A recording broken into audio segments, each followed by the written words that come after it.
കുറേ നാളായി dome stay ചെയ്യണമെന്ന് എനിക്ക് ഭയങ്കര ആഗ്രഹമായിരുന്നു. അങ്ങനെ ഞങ്ങൾ വാഗമണിനടുത്ത് ഏലപ്പാറയുള്ള വിൽമോട്ട് റിസോർട്ട് ബുക്ക് ചെയ്തു. ഞങ്ങൾ എന്ന് പറഞ്ഞ് ഞാനും മുകേഷും രഞ്ജി ഡോക്ടറും പിന്നെ കൂടെ ഞങ്ങളുടെ കുഞ്ഞ് അപ്പൂസും. വാഗമൺ ടൗണിൽ നിന്ന് ഏകദേശം ഒരു 20 മിനിറ്റ് ദൂരമുണ്ട്. മുന്നേ ഞാൻ വാഗമണ്ണിൽ വന്നിട്ടുണ്ടെങ്കിലും ഏലപ്പാറ വാഗമണിനേക്കാളും ഭംഗിയുള്ളതായി എനിക്ക് തോന്നി. രഞ്ജി ഡോക്ടർക്ക് ക്യാമറയിൽ വരാൻ ഇച്ചിരി മടിയുണ്ട് കേട്ടോ. അപ്പൂസ് ഭയങ്കര എൻജോയ്മെൻ്റ് ആയിരുന്നു. ഇരുന്ന് സ്വന്തമായി പാട്ട് പാടുകയും പുറത്തോട്ട് നോക്കി പശുവിനെയും കിളികളെയൊക്കെ വിളിച്ചുകൊണ്ടിരിക്കുകയും ചെയ്തു.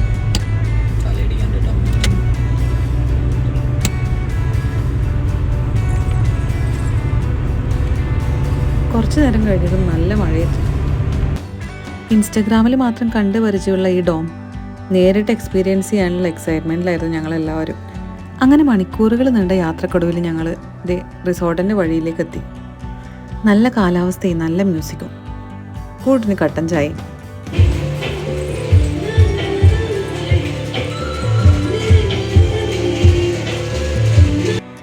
നേരം കുറേ ആയതുകൊണ്ട് എല്ലാവർക്കും നന്നായി വിശന്നു.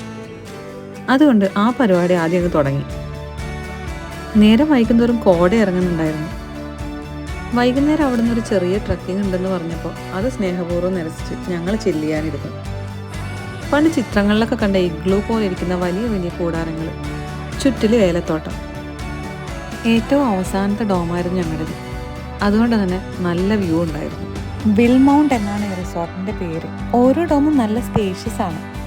അതുപോലെ മുൻവശം ട്രാൻസ്പെറൻ്റ് ആയത് കാരണം മുറിയിൽ ഇരുന്നു കൊണ്ട് തന്നെ നമുക്ക് പുറംവശത്തെ കാഴ്ചകൾ കാണാൻ പറ്റും. അപ്പുസതേ കളിക്കാൻ തുടങ്ങിട്ടോ. ഞങ്ങളുടെ ഡോമിൽ നിന്നുള്ള വ്യൂ ആയിരുന്നു. എന്ത് ഭംഗിയല്ലേ. ആഹാരമൊക്കെ കഴിച്ച് സന്ധ്യയായപ്പോൾ ഞങ്ങൾ ക്യാമ്പ് ഫയറിന് ചെന്നു. ഇഷ്ടപ്പെട്ട പാട്ടുകളൊക്കെ കേട്ടതോടെ അപ്പൂസ് ഡാൻസ് തുടങ്ങി. സന്ധ്യയാകുന്നതും തണുപ്പ് കൂടിക്കൂടി വന്നു. നെക്സ്റ്റ് ഡേ മോർണിംഗ് ഉള്ള കാഴ്ചയത് അപ്പൂസ് തലയണയും പുതപ്പും എല്ലാം വലിച്ച് താഴെ ഇട്ടു. വഴികളിലൊക്കെ ഏലം പൂത്ത് കിടക്കുന്ന കാണായിരുന്നു. പൂ മാത്രമല്ല കേട്ടോ, കായുണ്ട്.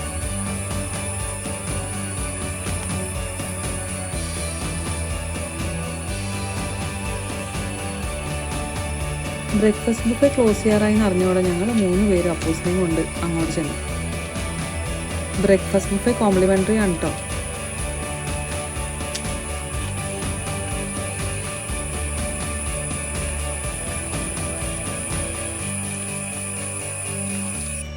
അതും കഴിച്ച് നേരെ പൈൻ ഫോറസ്റ്റിലോട്ട് വന്നതിന് തെളിവിന് പിന്നെ 1-2 ഫോട്ടോസ് കൂടെ എടുത്തു.